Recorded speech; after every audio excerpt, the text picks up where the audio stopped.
The bulk of NFL acquisitions this offseason are unfortunately over, but there are still some good and big-name veteran players available.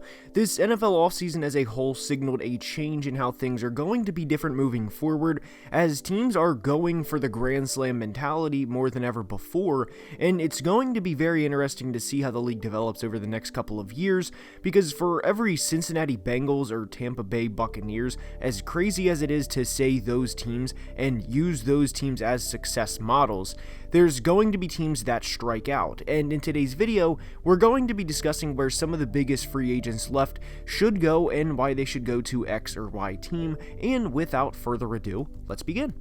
And we're going to start today's video with a player who had a bit of a resurgence in 2021, and that is Odell Beckham Jr., previously of the Los Angeles Rams. And in 2021, Odell started the year as a member of the Browns, then was released in early November, then finished the year as a Super Bowl champion. And unfortunately for Odell, within the Super Bowl, he tore his ACL, and the Rams this offseason made a business decision and signed receiver Allen Robinson to a 3-year deal. For Odell personally, he's a player who is now 29 and will turn 30, who already has a long injury history, and on top of the injury history, will be playing a shortened season because of suffering an ACL tear so late in the season last year. For Odell, it doesn't help his free agent case that he tore his ACL in mid-February, and at minimum probably wouldn't come back until at least the second week of November, and at that point he would also be 30 years old. So when looking at the situation, we can probably infer a couple of things about where Odell would or would not want to go. And no disrespect is intended here, because I love what they're doing as a franchise, and I want that to be clear, but he probably would not want to go to a team like the Houston Texans, who are not for 2022 specifically Super Bowl contenders. Odell, you'd have to think, wants to play for seriously competing teams, as we saw the nightmare it was for him in Cleveland over the past few years. And that's obviously not his fault, as there was a lot going on there, and he proved in LA he can be a good number 2 option for a contending team. Now, if you're under the belief that Odell is going to become the player he was when he was 23 or 24 years old, I personally would be extremely surprised, and I don't think that's a reality at this point in his career. If he were to become that guy again, by all means, Odell, have a career resurgence, but after all of the injuries combined with age, I personally don't see it. But you'd have to think there would be mutual interest for him to go to the Green Bay Packers, as their receiver room right now isn't good by any means, and future Hall of Fame quarterback Aaron Rodgers would take any weapons at this point to try and get a second Super Bowl ring before he hangs the cleats up, whenever that will be. This team put up 10 points in the playoffs last year, and the Rams and Bucks are high-powered offenses, and I don't think Sammy Watkins and a rookie Christian Watson is an elite receiving core by any means, and even Allen Lazard, if you want to toss him in there for that matter as well. It's no secret Aaron Rodgers needs more help, and options are limited at this point in the offseason. Sure, Odell wouldn't come back until November, but he would be available for a Super Bowl run, and that's where Aaron needs him most. He can take care of September through December, no problem, but with this group of guys he has, he needs more than what is there right now, and Odell would be a perfect addition to the Packers. Next up is Trey Flowers, the pass rusher previously of the Patriots and the Detroit Lions, and Trey is a pass rusher who, all things considered, when he's healthy, is a good player. You wouldn't get Trey confused with the TJ Watts or Myles Garretts of the world by any means, but championship level teams love players like Trey Flowers, a solid contributor who does his job and plays a defined role on the team. And after the 2018 season, in which he became a Super Bowl champion, for the second time by the way, and his rookie contract expired, I don't know if you guys remember this, and I had to look up the exact figures myself, but Trey signed a 5-year, $90 million deal with Detroit, and while I'm sure Bill Belichick wasn't happy he lost a key contributing pass rusher, he of all people knows the NFL is a business and knew New England wasn't going to offer him that type of money, so Trey did what he thought was best for him and his family, and congratulations on that long-term financial security, by the way. But in the past 2 years, Trey has played in just 14 games for the Lions, and Not surprisingly, when a team signs a player for that much money in free agency, if they have more than a singular injury-riddled season, they're more than likely going to get released. It's an unfortunate part of the NFL, but most of the time that's how it works. And the concept of today's video is veteran free agents going to contending teams are great scheme fits for their individual talent, and Trey here is no exception. He will be just 29 when the season starts, and while he's not the same player or position as Cameron Hayward of the Steelers is, I don't think it's unreasonable for Flowers to have success into his early 30s like Cam has had with Pittsburgh. And out of any of the free agents available right now, I do think Flowers has the most potential to come in and play at a good level and be a starter for the next 3 or 4 years. Health is obviously the main concern here, but Trey is a good football player when healthy.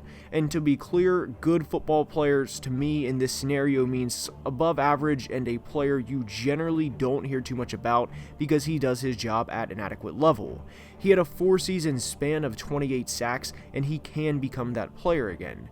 New England needs help with their pass rush, and I would love for Trey to return and be the player he was before leaving. A rock-solid pass rusher who gets the job done. And I can't imagine New England would decline or dismiss the idea of bringing him back unless he just flat out doesn't pass a physical.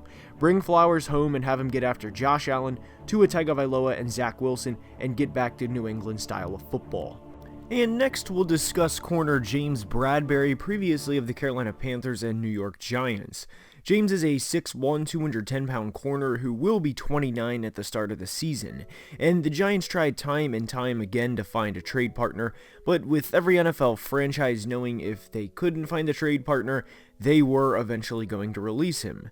And to be completely honest, I am a tad surprised no one has picked him up yet as I record this video, because this is a former Pro Bowl corner and a 2020 Pro Bowl at that, so it's not like I'm reaching back to 2016 just to say and add the former Pro Bowl part in there.